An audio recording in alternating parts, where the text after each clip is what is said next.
बरसे लायकिया माई कैसे सही जुदाई।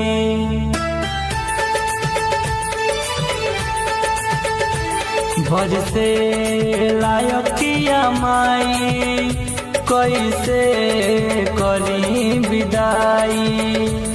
बरसे लायकिया माई कैसे करी विदाई। दिल में लेनी बसाई ना साहब हम जुदाई। दिल में लेनी बसाई ना साहब हम जुदाई। बरसे लायकिया माई कैसे करी विदाई।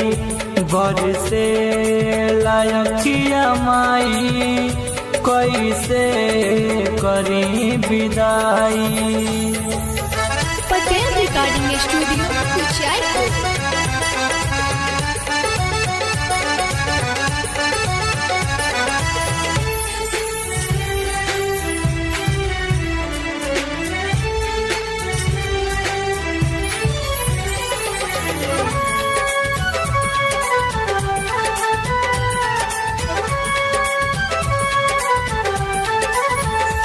मन में बायास जागल तोहसे स्नेह लागल।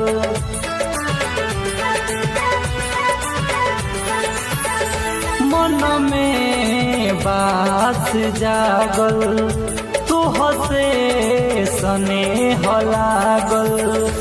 अभी छोड़ के तोहसे माई हो जाई हम पागल। अभी छोड़ के तोहसे माई हो जाई हम पागल। ऐसन खबर मिलल बा कहीं सुकून न पाई। बरसे लायकिया माई कैसे करी विदाई।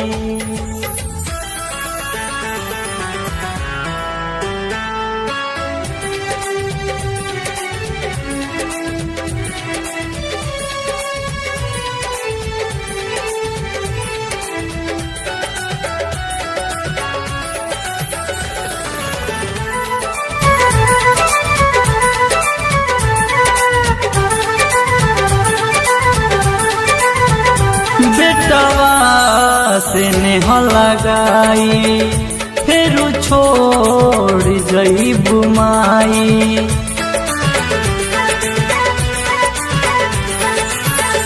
बेटवा से नेह लगाई फिर छोड़ जईबू माई। काहे के ही विदाई भगवान दिहला बनाई। काहे के ही विदाई भगवान दिहला बनाई। राजन विकास कैसे पचरा तुहार गाई। बरसे लायकिया माई कैसे करी विदाई। दिल में लेनी बसाई ना साहब हम जुदाई। दिल में लेनी बसाई ना साहब हम जुदाई। बरसे लायकिया माई कैसे करी विदाई।